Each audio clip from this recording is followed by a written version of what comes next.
আকাশবাণী কলকাতা স্থানীয় সংবাদ পড়ছি সুস্মিতা সেন।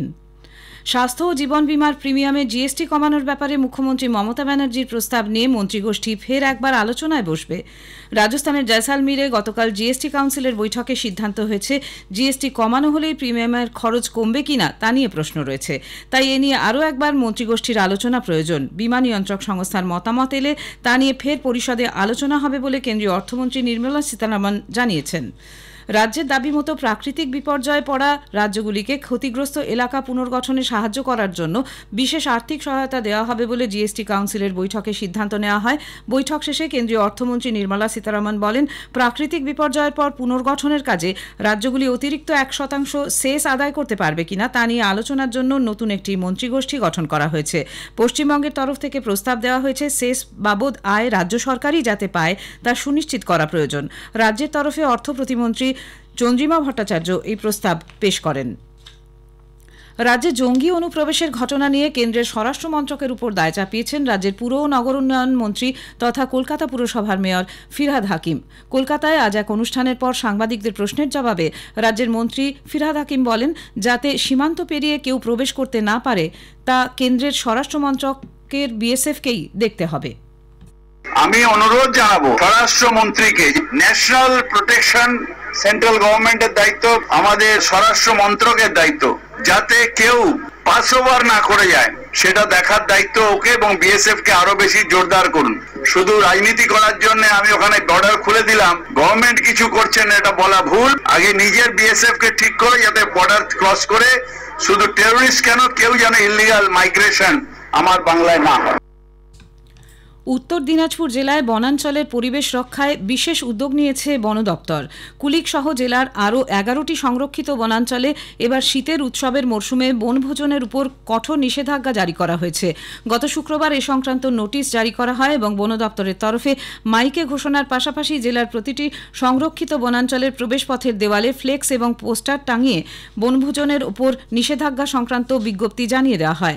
বন দপ্তরের রায়গঞ্জের বিভাগীয় বনাধিকারিক ভূপেন বিশ্বকর্মা জানিয়েছেন, রায়গঞ্জ কুলিক বনাঞ্চল থেকে চোপড়ার সাপলিকলা সহ জেলার 12টি বনাঞ্চলে বনভোজন পুরোপুরি নিষিদ্ধ করা হয়েছে। বনের ভিতর কোনো ধরনের দাহ্য পদার্থ ব্যবহার করা যাবে না। 24 ঘন্টা নজরদারির জন্য মোতায়েন করা হবে নিরাপত্তারক্ষী। এই নিষেধাজ্ঞা বড়দিন থেকে ইংরেজি নববর্ষ উদযাপন পর্যন্ত বহাল থাকবে বলে তিনি জানান। উল্লেখ্য, প্রতি বছর বড়দিন থেকে শুরু করে শীতের ছুটির আমেজ উপভোগ করতে কুলিক পাখিরালয় সহ জেলার বিভিন্ন বনাঞ্চলে পর্যটকের ভিড় উপচে পড়ে। ওড়িশার শিমলিপাল থেকে চলে আসা বাঘিনীটি গতকাল গভীর রাতে ঝাড়গ্রাম লাগোয়া জঙ্গলে ঢুকে পড়ে।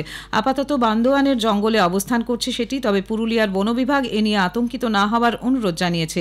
ইতোমধ্যেই বন দপ্তরের 10টিরও বেশি বিশেষ প্রশিক্ষিত দল বাঘিনী জিনাতের দিকে নজর রেখে চলেছে।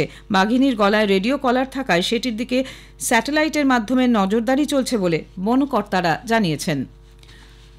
সায়েন্স সিটির কাছে পরমা আইল্যান্ড সংলগ্ন এলাকায় আজ মা ফ্লাইওভারের ওপর থেকে একটি মোটর বাইক নিয়ন্ত্রণ হারিয়ে সেতু থেকে নিচে পড়ে গেলে বাইক আরোহী দুজনের মৃত্যু হয়েছে।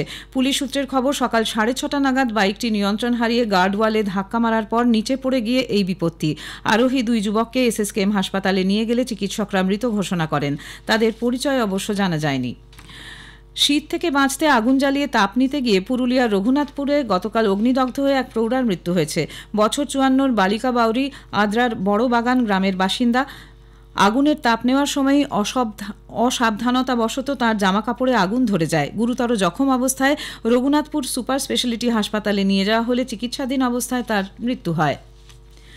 বর্তমান সময়ে উদ্ভূত বিভিন্ন সমস্যার সমাধানে পড়ুয়াদের অংশগ্রহণ বাড়াতে স্মার্ট ইন্ডিয়া হ্যাকাথন ও বিকশিত ভারত শীর্ষক বিশেষ আলোচনা শুনবেন আগামীকাল। অংশ নিয়েছেন Indian Institute of Technology IIT খড়গপুরের assistant professor doctor Kaushal Kumar Bhagat ও ওই প্রতিষ্ঠানের পড়ুয়া উতঙ্ক মিত্র। সঞ্চালনায় কল্যাণ লাহা। আকাশবাণী সংবাদ কলকাতা প্রযোজিত এই অনুষ্ঠানটি শোনা যাবে রাত 9:30 গীতাঞ্জলি 107 প্রচার তরঙ্গ এবং ডিটিএইচ বাংলায় ও আমাদের সোশ্যাল মিডিয়া প্ল্যাটফর্মে। নানা ধর্মীয় আচার অনুষ্ঠানের মধ্যে দিয়ে আজ শ্রী শ্রী মা শারদার ১৭২তম জন্মতিথি উদযাপিত হচ্ছে। শারদা মায়ের জন্মতিথি উপলক্ষে উত্তর কলকাতার বাগবাজারে মায়ের বাড়িতে ভোরে মঙ্গল আরতি, বিশেষ পূজাপাঠ, বৈদিক মন্ত্র উচ্চারণের মধ্যে দিয়ে তিনি পূজিতা হন। জন্মভিটে জয়রামবাটি মাতৃমন্দিরেও নানা ধর্মীয় আচার অনুষ্ঠানের মধ্যে দিয়ে দিনটি পালন করা হচ্ছে। বেলুড় মঠে মঙ্গল আরতি, বৈদিক মন্ত্র উচ্চারণ, বিশেষ পূজাপাঠ, চণ্ডীপাঠ, ভক্তিমূলক গান প্রভৃতির আয়োজন করা হয়েছে। রামকৃষ্ণ মিশন ছাড়াও অন্যান্য ধর্মীয় ও সামাজিক সংগঠনের উদ্যোগে দিনটি পালিত হচ্ছে। শ্রী শ্রী শারদা মায়ের পূর্ণ জন্মতিথি পালনের মধ্যে দিয়ে মালদা রামকৃষ্ণ মিশনের শতবর্ষ উদযাপন অনুষ্ঠান আজ শুরু হয়েছে। সকালে মঙ্গল আরতি, পরে দিনভর চলেছে নানা কার্যক্রম এবং ভক্তদের মধ্যে ভোগ বিতরণ। স্থানীয় সংবাদ শেষ হলো। পরের খবর বিকেল ৫টা বেজে ১০ মিনিটে।